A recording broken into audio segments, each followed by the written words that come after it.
Hello मेरे प्यारे students. तो जैसे कि आप सभी लोगों को मालूम है कि इसमें सिलेबस जो है वो लगभग कंप्लीट होने की ओर है। ये है हमारा टारगेट डे 17। और जैसे कि आप लोगों से कहा था कि 18 से 20 के आसपास आप लोगों के टारगेट्स आएंगे, जिसमें आज हमारा 17 डे है और हम बहुत हद तक सिलेबस को निपटा चुके हैं। एक ही चैप्टर हमारा साइंस में बच रहा है, उसको हम नेक्स्ट टारगेट में कंप्लीट करेंगे और बाकी लगभग सारा सिलेबस निपटता जा रहा है। तो जो भी चीजें बची हुई हैं, मैं आप लोगों से बार बार बता रहा हूं कि आप इन्फॉर्म करते रहिए, उन चीजों को टारगेट में लेकर उसको खत्म कर देंगे। ज्यादा दिन का सिलेबस बचा नहीं है। दूसरा, बहुत सारे बच्चे कह रहे हैं कि भैया न्यू सिरे से स्टार्ट करें, न्यू सिरे से स्टार्ट करिए।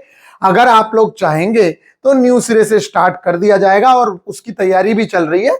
हम लोग अपनी तरफ से पूरा रेडी हो जा रहे हैं। बाकी जिस समय स्टूडेंट का मन होगा उस समय उस चीज को स्टार्ट कर देंगे, भले ही हमें आगे एक हफ्ते में स्टार्ट करना पड़े या 10 दिन में स्टार्ट करना पड़े, लेकिन उस चीज को भी स्टार्ट कर देंगे।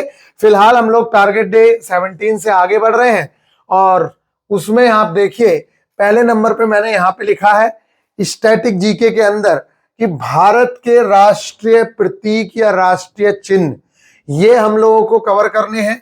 यहां से कई बार एक क्वेश्चन पूछ लिया जाता है जो बहुत ही इंपॉर्टेंट टॉपिक है। ठीक है, इसके जो नोट्स वगैरह हैं वो मैं प्रोवाइड कराऊंगा। अच्छा, कुछ बच्चे कहते हैं कि हर टॉपिक का वीडियो प्रोवाइड कराइए। देखो, रेलवे ग्रुप डी के अंदर या एएलपी के अंदर जो जीके का रोल है ना, वो उतना इंपॉर्टेंट नहीं है, इसलिए आपको हर चीज की वीडियो देखनी जरूरी नहीं है। अगर कोई टॉपिक के 4 पॉइंट इंपॉर्टेंट है और वो 4 पॉइंट आपको समझ आ रहे हैं पढ़ के, तो आपको उसकी वीडियो देखने की जरूरत नहीं है। क्योंकि वीडियो में क्या होगा, आप एक चैप्टर को, एक चीज को कवर करने चलोगे, राष्ट्रपति को 5 घंटे का लेक्चर देखने पड़ेगा, जबकि यहां पर आपको 5 घंटे के लेक्चर की आवश्यकता नहीं है। आप यहां पे 40 मिनट में ही कर सकते हो, 30 मिनट में कर सकते हो। तो अपने सिलेबस के अकॉर्डिंग पढ़िए। ये मत करिए कि दुनियादारी से इतना सब कुछ, भैया ऐसे तो ज्योग्राफी है, ज्योग्राफी है, इकोनॉमिक्स है, हिस्ट्री है, पॉलिटी है, दुनिया भर की चीजें, क्या क्या चीजें कवर करोगे। अब कोई कह रहा था कल कि भैया इंडियन कांग्रेस के बारे में भी पढ़ाओ। अरे भैया, जितना पढ़ा दिया वो मोस्ट इंपोर्टेंट था, वहीं से सब कुछ आने की उम्मीदें रहती हैं।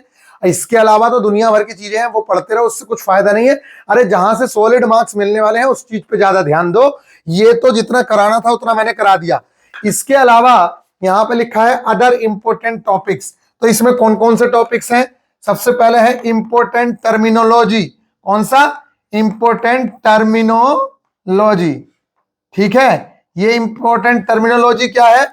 ये संविधान से रिलेटेड जो टर्मिनोलॉजी होती है, जैसे कि स्टार क्वेश्चन किसे कहते हैं, शून्य काल किसे कहते हैं, ठीक है, आकस्मिक निधि क्या होती है, वित्त विधेयक, धन विधेयक, निंदा प्रस्ताव, विश्वास प्रस्ताव, अध्यादेश और गण पूर्ति कोरम क्या चीज होती है। तो ये कुछ इंपॉर्टेंट चीजें हैं।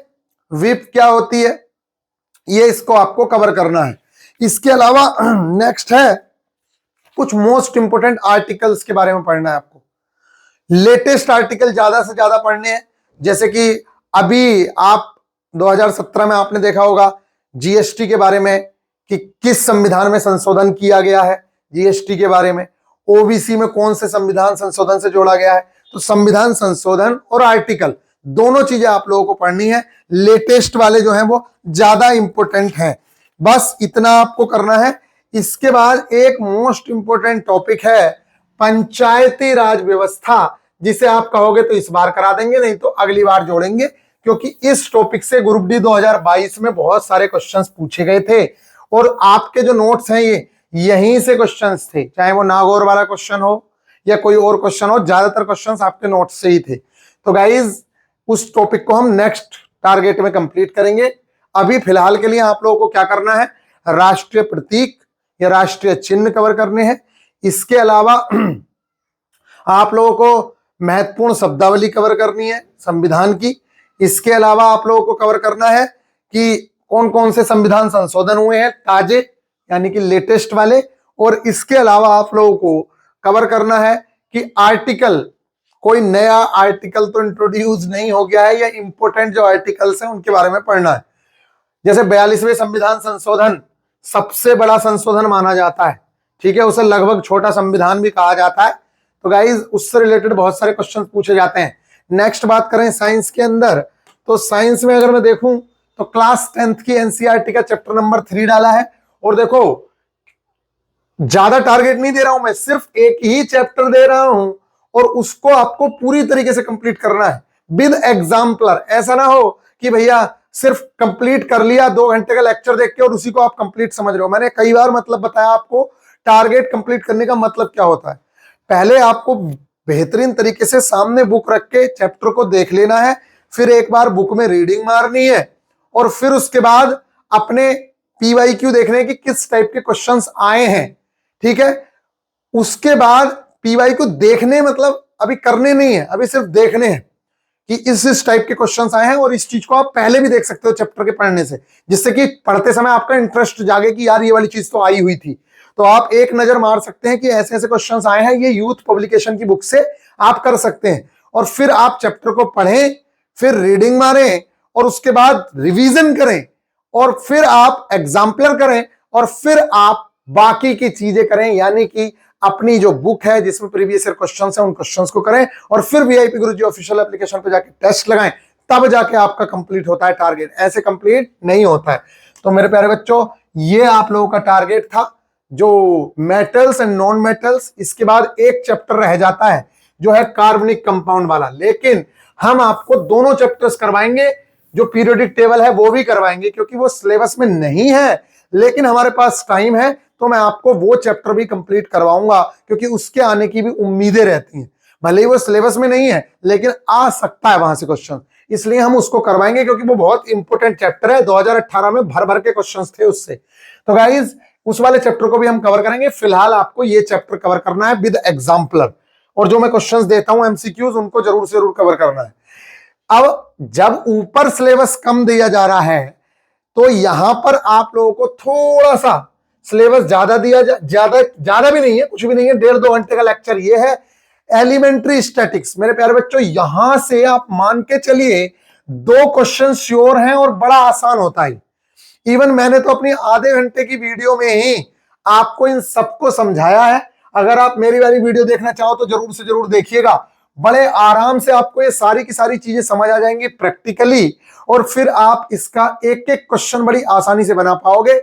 ये 2 क्वेश्चंस आते हैं जिसमें एक क्वेश्चन तो सिंपल आंकड़ों पर आधारित होता है जो कोई भी बच्चा 20 मिनट की वीडियो देखने के बाद भी कर सकता है, लेकिन एक क्वेश्चन कई बार बड़े ग्राफ वगैरह बना के इस तरीके से टेबल में क्वेश्चन पूछता है, लेकिन वो भी डिफिकल्ट नहीं होता है। अगर आप उसको समझ गए तो आप उन क्वेश्चंस को भी बड़ी आसानी से कर सकते हो। तो मेरे प्यारे बच्चों, माध्य बहुलक मध्य, माध्य का परास, ये सारी की सारी चीजें हम लोगों को कवर करनी है। बहुत बहुत ज्यादा इंपॉर्टेंट क्वेश्चंस यहां से पूछे जाते हैं।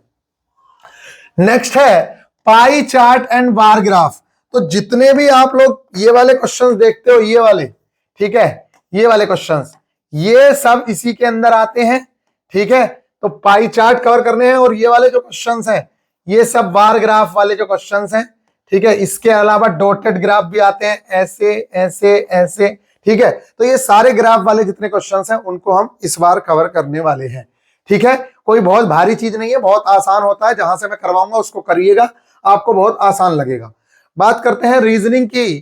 तो मेरे प्यारे बच्चों, रीजनिंग में एनालिटिकल रीजनिंग, कुछ बच्चों का कहना था कि भैया एनालिटिकल रीजनिंग रह गई है, तो ठीक है, इस बार एनालिटिकल रीजनिंग भी करवाएंगे।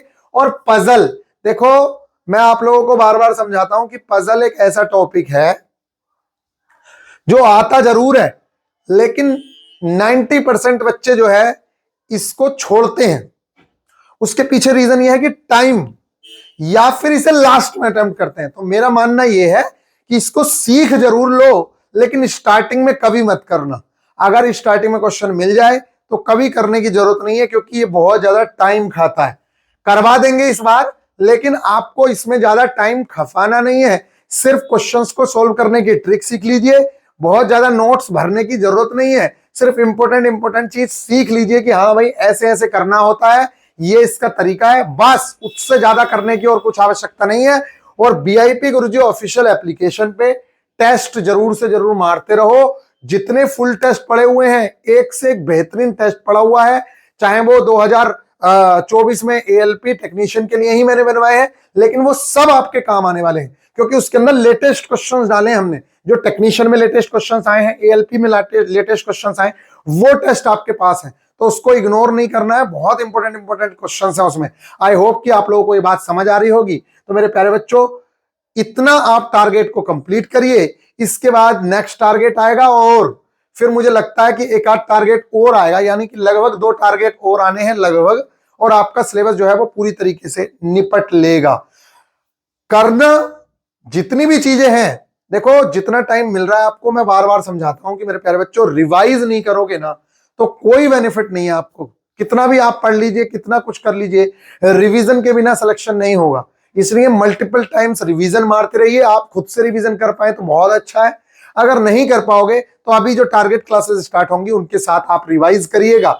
बहुत बेहतरीन तरीके से आप लोगों का सिलेबस कवर हो जाएगा। मिलेंगे नेक्स्ट वीडियो में, ख्याल रखिएगा, टेक केयर। तो जितने बच्चे भी वेट कर रहे हैं बता दीजिए, हम लोग उस चीज को जल्द ही प्लान कर रहे हैं और बहुत जल्द आप लोगों के सामने उस चीज को लेके आ जाएंगे। लेकिन बच्चों में इंटरेस्ट होगा तब। अगर आप शांत हो तो मुझे कोई खुजली नहीं उठ रही है, और ना ही मैं करना चाह रहा हूं, क्योंकि मैं भी शांति से मस्त थोड़े दिन आराम करना चाहता हूं। बहुत ज्यादा हापड़-धुन हो गई है, तो मैं थोड़े दिन आराम करता हूं। अगर आप चाहोगे तो स्टार्ट कर दूंगा बेहतरीन तरीके से, नहीं तो अभी हमारे पास कोई भी बैच नहीं रहेगा इसके बाद। तो वही बैच है जो फाउंडेशन होगा ALP, technician, group D, JE के सबके लिए, क्योंकि सबका सिलेबस प्री का जो है वो सेम ही है। मिलेंगे नेक्स्ट वीडियो में, ख्याल रखिएगा, टेक।